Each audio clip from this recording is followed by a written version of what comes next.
यहाँ पे हमारे पास ये क्वेश्चन है, ये एक सर्कल आप देख सकते हैं। इस सर्कल में ए बी एक कॉर्ड है और ये इस सर्कल को दो सेगमेंट्स में डिवाइड करती है। ये वाला सेगमेंट है माइनर सेगमेंट और हमने इसका एरिया फाइंड करना है। इसके लिए कुछ इन्फॉर्मेशन क्वेश्चन में दी है कि ये वाला एंगल गिवन है, ये है 60 डिग्री और ये जो साइड है यानी रेडियस, बेसिकली रेडियस इसका गिवन है 14 सेंटीमीटर। तो ये 14 है, ऑब्वियसली ये वाला ये भी इक्वल होगा, ये भी रेडियस है 14। तो ये इन्फॉर्मेशन क्वेश्चन में गिवन है, इसकी हेल्प से हमें area of this minor segment find करना है। क्वेश्चन समझ आ गया? अब देखो सेगमेंट का एरिया कैसे फाइंड करते हैं। सेगमेंट का एरिया फाइंड करने के लिए हम सबसे पहले सेक्टर का एरिया फाइंड करते हैं। देखो ये एक सेक्टर बन रहा है, ठीक है, एक माइनर सेक्टर, ये एक सेक्टर है। सेक्टर का एरिया फाइंड करना बड़ा आसान होता है। देखो सेक्टर के एरिया में हम क्या करते हैं कि एंगल जो भी है, जैसे यहाँ पे 60 डिग्री है अपॉन 360 और फिर इंटू पाई आर स्क्वायर कर देते हैं। ये मिल गया हमें area of sector. Pi R square यानी एरिया ऑफ ये जो पूरा सर्कल है। तो बस एरिया जो सर्कल है उसमें थीटा अपॉन 360 और मल्टीप्लाई करना है। थीटा ये यहाँ पर है, तो यहाँ पे अगर हम वैल्यू पुट करेंगे तो एरिया ऑफ सेक्टर हमें मिल जाएगा आराम से। ओके, हमें एरिया पता चल चुका है इस पूरे का जो रेड उसमें है। इसमें से अगर हम इस ट्रायंगल को हटा दें, ट्रायंगल कौन सा है, ये वाला, इस सेक्टर में से अगर हम ये ट्रायंगल हटा दें तो सेगमेंट बच जाएगा जो कि हमें चाहिए।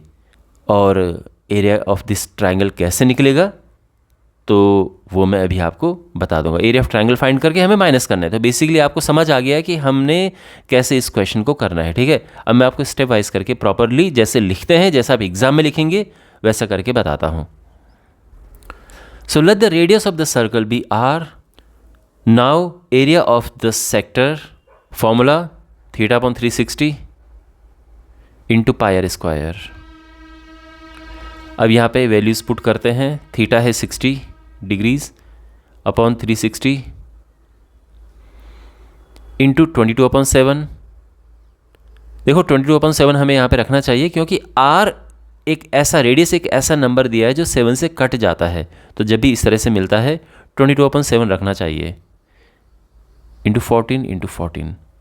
अब यहाँ पे कैंसिल होगा तो 7 से ये 2 बार गया, ये 6 टाइम्स गया, ये 3 बार गया। अब हमारे पास बचा यहाँ पे 22 है, ये 14 है। तो 22 इंटू 14 क्या होगा, ये होगा 308 अपॉन 3। ओके, इसको अगर हम डिवाइड करते हैं तो ये आ जाएगा 102.66। ओके, 67 लिख देते हैं, चलो 6666 आएगा तो 67 हो गया, इतना सेंटीमीटर स्क्वायर। तो ये है area of this minor sector. Simple समझ आ गया। अब एरिया ऑफ ट्रायंगल हमने फाइंड करना है। एरिया ऑफ ट्रायंगल फाइंड करने के लिए देखो, वैसे तो आप 10th क्लास के स्टूडेंट हैं और 10th क्लास में आप ट्रिग्नोमेट्री समझ जाते हैं, ट्रिग्नोमेट्री की वैल्यूज पुट करना। तो एरिया ऑफ ट्रायंगल अगर हमारे पास, देखो माय डियर ध्यान से सुनो इस बात को, किसी भी ट्रायंगल में अगर हमारे पास दो साइड गिवन है, ये वाली साइड और ये वाली साइड, और उनके बीच का एंगल गिवन है, तो आप इसका एरिया आराम से फाइंड कर सकते हैं। फॉर्मूला होता है हाफ BC साइन A, यानी हाफ BC साइन A अगर हम इसमें वैल्यूज पुट करें तो B और C ये दोनों साइड हो गई। जैसे यहाँ पे 14 और 14 है, ये भी 14 है ना, 14 इंटू 14 और साइन A यानी साइन 60, और इसको हम सिंप्लीफाई करेंगे तो ये तो कट गया 7 टाइम्स, 7 इंटू 14 साइन 60 होता है √3/2, तो 2 से ये कटा 7, यह आया 49 इंटू √3 है 1.73, और इसको मल्टीप्लाई करके आ जाएगा 84.77 सेंटीमीटर स्क्वायर। ओके, इसे करने का दूसरा तरीका भी है, वो ये है कि देखो ध्यान से देखो, इससे करने का दूसरा तरीका, ये बीच में इसको, ये तो मैंने आपको ट्रायंगल का एरिया फाइंड करने का एक तरीका ये बताया। दूसरा तरीका ये है कि देखो, जब भी हमारे पास कोई इस तरह से ट्रायंगल बनता है और कि उसका एंगल 60 डिग्री बनता है, तो वो एक इक्विलेटरल ट्रायंगल होता है। ये मतलब कोई कॉर्ड है, वो कॉर्ड सेंटर के साथ में अगर 60 डिग्री बनाती है, तो इस तरह से जो ट्रायंगल बनता है वो एक इक्विलेटरल ट्रायंगल होता है। देखो कैसे मैं समझाता हूँ। इतना तो आपको पता है कि इसमें ये साइड और ये साइड इक्वल है ना, यानी सिंस इन ट्रायंगल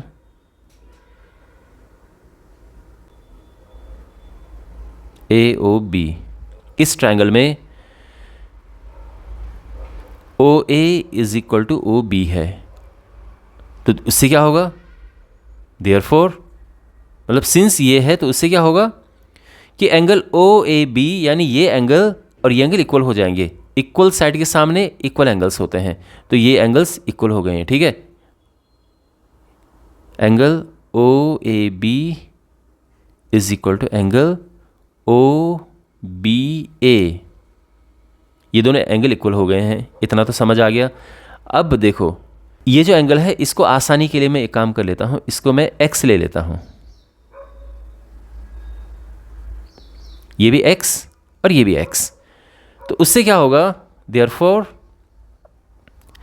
तीनों एंगल्स को प्लस कर जब हम करेंगे, यानी ये 60 डिग्री प्लस x, तीनों को जब हम प्लस करेंगे तो ये 180 आता है। ऑफ कोर्स इससे हमें मिल जाएगा 2x इज इक्वल टू 120 और x मिल जाएगा 60 डिग्री।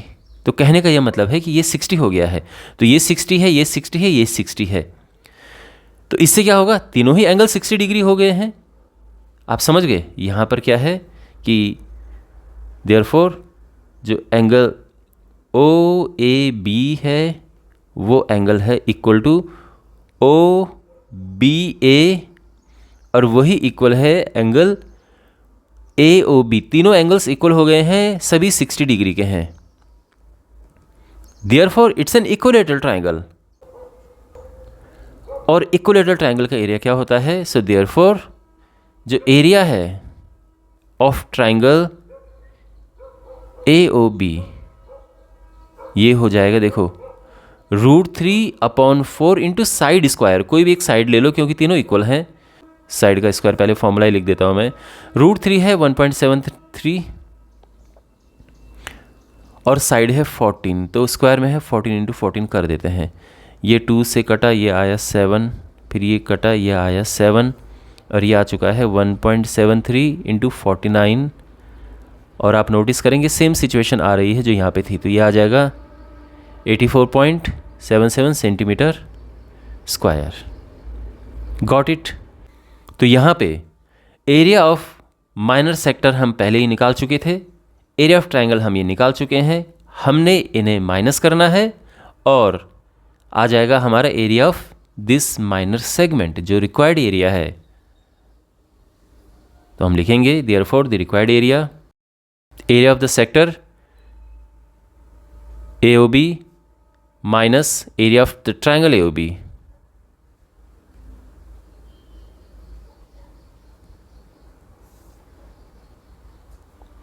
तो 102.67